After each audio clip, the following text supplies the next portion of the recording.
Hi there. Question number 2, how are you going to get your needs met?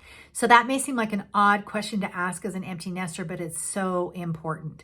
We have physical needs and we have emotional needs, and we are really good at getting our physical needs met. When we're hungry, we eat. When we're tired, we sleep. When we're cold, we get warm. But we're not so good at getting our emotional needs met. We're not even really great at recognizing that we have emotional needs. Our physical needs, if they go unmet, we will fight to get them met. So for example, if you can't breathe, you are going to fight until you can breathe. You're not going to stop and say, oh, is this an important need for me to get met? No, your body is going to go into autopilot and it is going to fight until it can breathe again. Nothing else is going to matter until that need gets met. Well, our emotional needs are tricky. They're kind of the same way. Our emotional needs, like I said, are just as important as our physical needs. So when we have an emotional need that goes unmet, we're usually not conscious of it, number one. And number two, our brain will find a way to get that need met. So it's super important for us to understand what our needs are and know how to get them met in a very intentional way. Raising kids fulfills many emotional needs. And when they're living in our homes, under our roof on a daily basis, we're feeling very fulfilled. But when they move out, that may leave a big hole and we're at risk now for not getting our needs met, not feeling fulfilled, and not even really knowing why. It's essential that we recognize and address these unmet needs so that we can have a vibrant life and maintain healthy relationships with our adult children.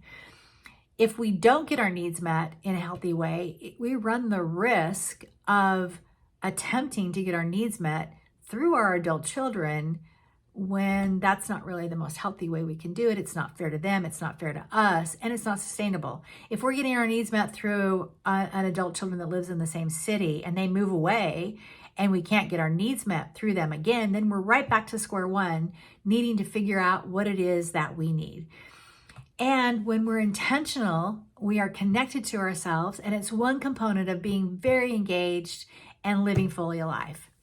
So when I was an empty nester, I wasn't intentional about getting my needs met, and I did subconsciously try to get my needs met through my children until I realized what I was doing. So don't do what I did. Answer the question for yourself. How are you going to get your needs met? Well, you might say, I don't even know what my needs are. And that's a fair question, given that you've been taking care of other people's needs all of these years. So I've created a cheat sheet. Click on the button below, print it out, or just look at it and say, okay, what needs do I have? It's not an all-inclusive list, but it is designed to spark your ideas about what you may need. Circle the ones that are unmet right now, and don't overthink it. And then pick one, just one need that's going to make the most difference in your life right now that you can get filled. And ask yourself, how can I fulfill this need? How can I get this need met? And there's always a way that you can get the need met, even if it doesn't feel like that you can. Just keep asking the question. And you might have to engage other people in the process and ask people to help you get your needs met, which is a little vulnerable, I know, but it creates community, it creates connection, which is another part of living life fully alive. So once you have that one need and you've decided how you can get it met and who you need to help you, then you're on your way to living a life fully alive. I just want to give you one example of a parent who took my course, and she said, what I need is community. But what it really got down to is that she needed connection. When her kids were growing up, her community was her children's friends' parents. And she talked to them on a regular basis, but that faded once the kids left home. So she intentionally created a list of the people she wanted to reconnect with and blocked out times in her calendar for that connection. She even took it a step further, and she called some of those people and she said, hey, this is what I'm doing. This is what I need. I will be calling you on a more regular basis. And they were so excited to hear from her. They had the same needs. Some of them had the same needs that she did. So it made it easier for her to make that first call. And she had a different level of accountability, and she was helping other people get their needs met too.